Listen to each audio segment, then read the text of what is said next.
Today on Rock the Park, we've got the whole skyline of Minneapolis behind us. We're taking on the mighty Mississippi. We've navigated a lot of waters in our day, but this is a new one. Heading to a private island. Paddles up, all forward. To meet an inspiring team. Welcome to one of the Peacebunny Islands. And some of his floppy-eared peacekeepers. There's something about being with animals that is just so calming. It's a Midwest river adventure. There he goes. And it all starts right now. I'm Jack Stewart. This is the real deal. And I'm Colton Smith. These are mountains! We've been buddies for years. Always in search of the next adventure. Dude, what was that? We share a passion for our national parks and other wild places around the world. Oh my God. Heading off the beaten path. Pushing our limits and experiencing nature's best-kept secrets. Here we go! It's how we rock the park. We're back on our home turf of Minnesota, but this is gonna be totally new territory. This state is all about water. It's called the land of 10,000 lakes, even though there are more than 12,000, and we've been to a lot of them. Minnesota is also where America's mightiest river starts. And by the time it hits the Twin Cities, the Mississippi River is wide, deep, and roaring over dams. This is gonna be an epic adventure because we're back in our home state, but also we are starting in the city. Yeah, generally we're surrounded by the wilderness, and right now we're surrounded by a concrete jungle. We're gonna go out on a 2-day adventure down the Mississippi River. We're starting in Minneapolis and we'll be canoeing through part of the Mississippi National River and Recreation Area, a 72-mile-long river park that runs along the Mississippi from north of Minneapolis through the Twin Cities to the south of St. Paul. And the river's looking a little fast. Yeah, and that is something that we're gonna have to deal with. This past week, there's been a lot of heavy rain, and so the river's flowing about 4 feet higher than it generally does. We're gonna have to go through a lock and dam, which is just gonna be crazy. And we're gonna end up camping tonight on Peacebunny Island, an island owned by a teenager who does some pretty unique things. Yeah, he raises bunnies to then travel around the country and use them as comfort animals. Yep. We're going out in a canoe today, not kayaks, so we've got paddles, a spare paddle, and PFD should one of us lose one. Good to go. Let's hit the river.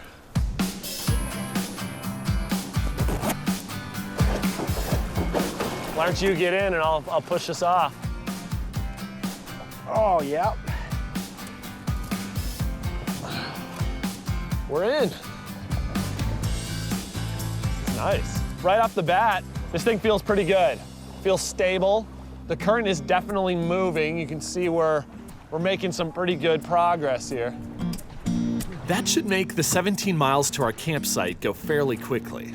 This river actually gets its name from the Ojibwe, who originally named it Mississippi, which meant the Great River. Boy, were they spot on with that. We're talking 2,350 miles, cutting right through the heart of the country. The Mississippi is the second longest river in America. It starts as a small stream 200 miles northwest of Minneapolis and takes 90 days for the water to make it all the way down to the Gulf of Mexico. It's a long journey. And it passes through 10 different states, too. This part of the Mississippi plunges over dams into Minneapolis, spilling into its narrowest gorge. It widens again through St. Paul and continues south past beautiful bluffs that expose ancient bedrock. This is pretty wild. We've got the whole skyline of Minneapolis behind us. That is so beautiful, and it's so iconic to me growing up here. It's pretty cool to be out on the water taking in that view. But when you look at the water, it feels like we're the only people that are out here right now. Yeah. And already the noise has started to quiet. We've got trees surrounding us. It's just incredibly peaceful and scenic. It's cool to see how nature can exist and thrive even within these urban areas. And we're getting a glimpse into that right now. Oh, wow, look at this. Looks like we've got a great blue heron, I think, right over here on this log. Oh, yeah. The great blue heron is a patient hunter, as it wades into the water with its long legs and uses its pointed bill to grab fish. It gulps down its prey head first to avoid getting poked by the fish's sharp spines. Man, that's a big bird. Time to stay focused on what's straight ahead. Navigating lock and dam number 1 and avoiding the falls. We have to stay to the right so that we don't go over the falls here. I've been through a lock before, but it was in like a big boat. I've never done it in a tiny little canoe. This is my first lock experience. Oh, really? Yep. You can see the mist coming up from the falls right now. Danger, water intake, extreme turbulence. It's a little intimidating. Oh, yeah. You know, we're good, but this is a new thing. Stay to the right. Just as we're nearing the lock, we get a surprise. Oh, they're closing it. They're closing it. What are you doing? This is not a good place to have a problem.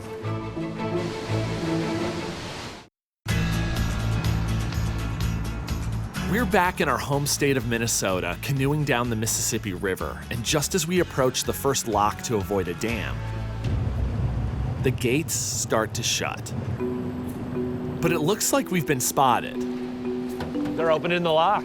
for what will be Colton's first trip through a lock. Wait, so now when we get in there, they just like drop the water? Yeah, I mean, not quickly, but that's what happens. This lock and dam is one of 29 on the Mississippi, built in places where the river's elevation drops fast. This system makes it possible for boats and barges to travel from Minnesota all the way to the Gulf of Mexico. Pull signal cord for lockage. Oh, yep.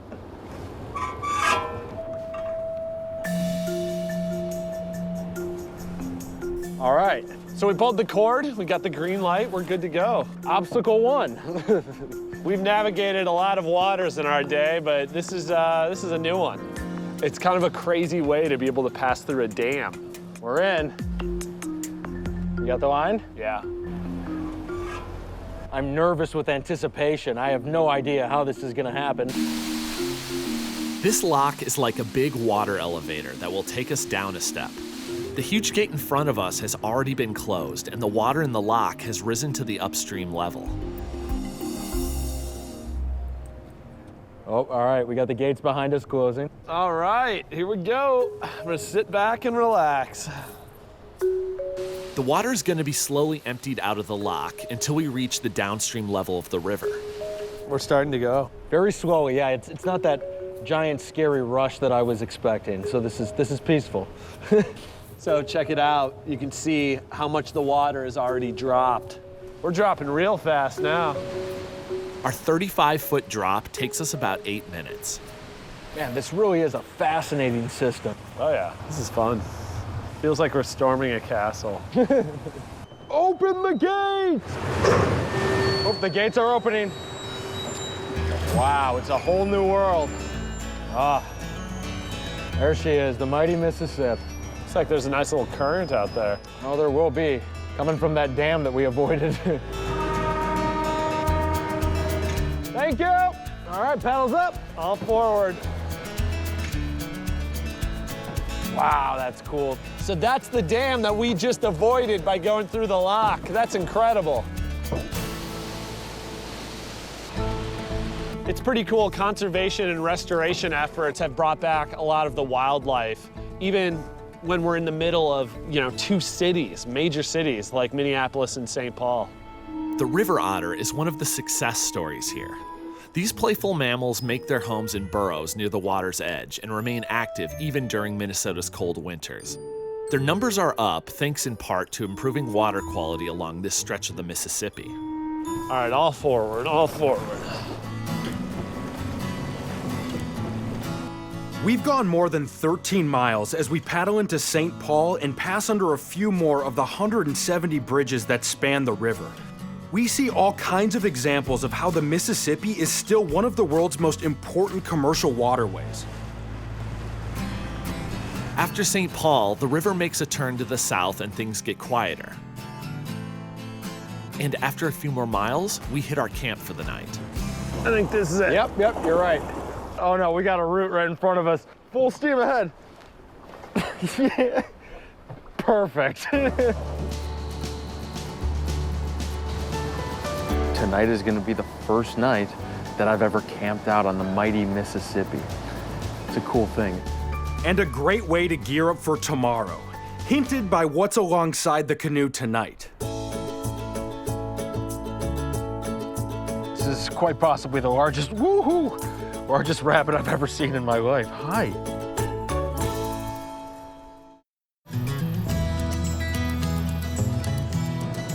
We're on a 2-day adventure in the Mississippi National River and Recreation Area in our home state of Minnesota.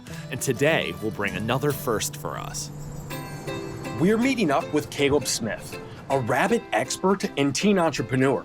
Even though he's only 15 years old, Caleb's already paying a mortgage on what he calls Peacebunny Island. It's a private spot on the Mississippi where he brings his endangered rabbits to prepare them for a very special purpose. He trains them to then travel around the country and use them as comfort animals. Yep. That's what I know right now, and I'm excited to just kind of pick his brain and see what inspired him. Caleb's Island of Bunnies is just about 1 mile downriver. As we shove off, we see that we weren't the only ones who camped on the island last night. Wow, that's a big nest. So we've got an eagle's nest right behind us in this tree, and it is huge. Now, eagle's nests can get up to 8 feet 8 feet. across. We're near Caleb's Island, and we're looking for a landing spot that he says is marked by butterflies. There we go. That must be our trail marker. Yep. Tie off right here.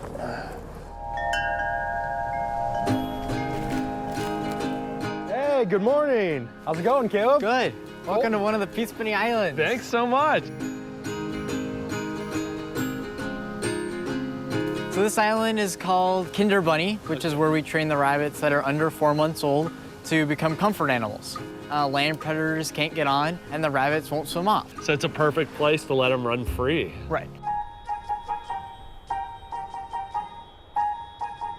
Caleb brings his rabbits out to the islands as often as he can. Some are in cages because it'll make it easier for us to meet them.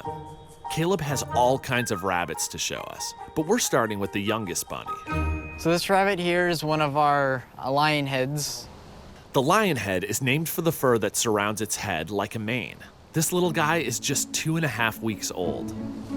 So when rabbits are first born, they're born with their eyes closed and without any fur.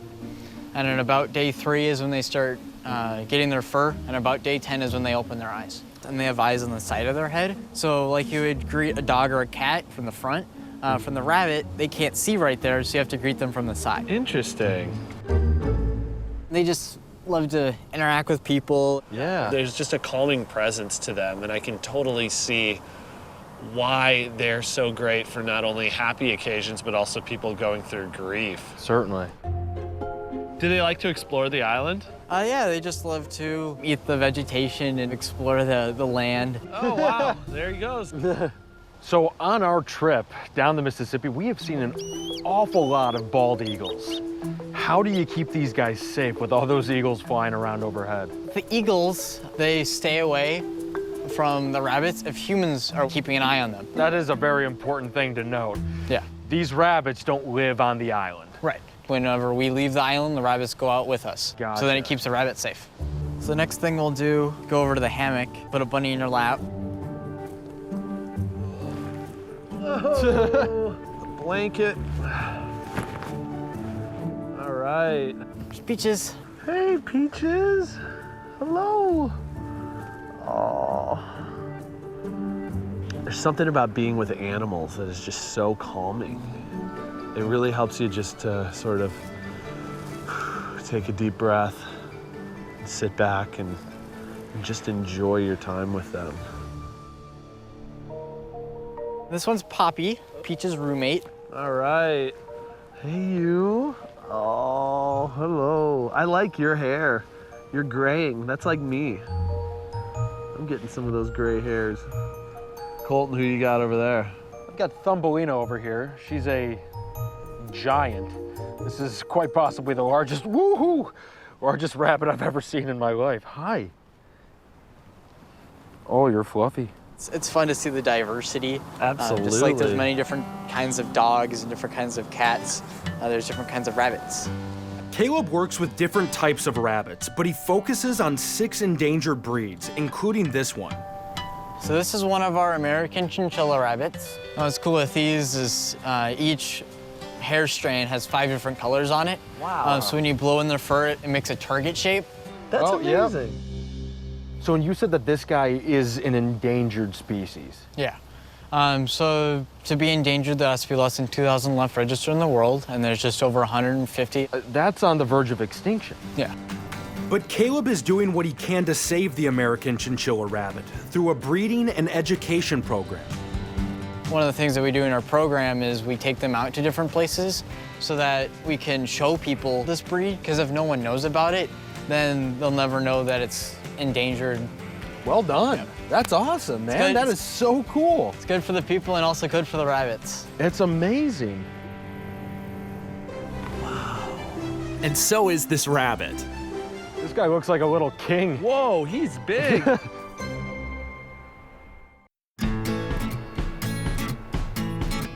We've been canoeing down the Mississippi River in Minnesota. We've stopped at a private island that belongs to this teenager who is doing important work with bunnies. Caleb Smith is trying to save some rabbits from extinction and training them to be comfort animals for people in crisis. This is Periwinkle, and she's one of our Angora rabbits. Wow, man, is she soft. Angoras are known for their long, fluffy fur, which Caleb says can grow as fast as an inch per month. And surprisingly, she just got her hair cut. What did she look like before? Their fur comes out to here. Oh my gosh. Our Angoras love this type of weather because the wind will kind of blow their fur, and then they live to kind of be in the moment and get all the attention. They have a lot of fun with it. You can see that. And we had a ton of fun meeting Caleb and learning about his rabbits. What an awesome dude. Ambassador of hugs, hope, and happiness. I love that. Bring it in. Yeah. Let's bring it in for the real Yeah. Awesome. Fantastic, man. Thank you so much. Thanks again, Caleb. That was Yeah. awesome. Just a few minutes downstream, we get another glimpse of how this mighty river changes character as it makes its way south. Out of nowhere, we're surrounded by bluffs. What a way to end this journey. Land ho.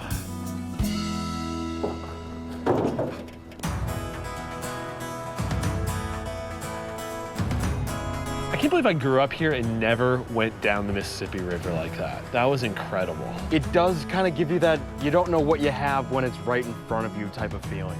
Totally, this place is spectacular. It's so cool to be able to start in Minneapolis, be looking at that skyline, then work your way through a lock and dam, then to St. Paul, then you break back out into the wild again. It's just remarkable how many amazing things are along this river right here in the Twin Cities. And today, stopping at Peacebunny Island and talking to Caleb. What a cool story. I love the fact that his mission is just to bring joy to people who really need some comfort. It was awesome to be able to play with those rabbits, but also to learn about them. He has so much knowledge about all those different breeds, and it's cool to see even the conservation work that he's doing. He's a person where you look at it and say, man, I can't wait to see what you're gonna be doing in the future. I was blown away by all that. In your own backyard and on one of America's mighty rivers, there's fun to be had in rediscovering what you think you already know well. And remember, Hey, if we can do it, So can you. So the next chance you get, go out and rock the park. What do I do, just write my name? Yep. And then on this sheet, it'll show what your bunny name is. Oh, great. I just gotta look at mine. So my bunny name is Splashy Lovey Bun Bun. Mine, let's see, Hopscotch, Lovey Bun Bun. That's what my friends used to call me.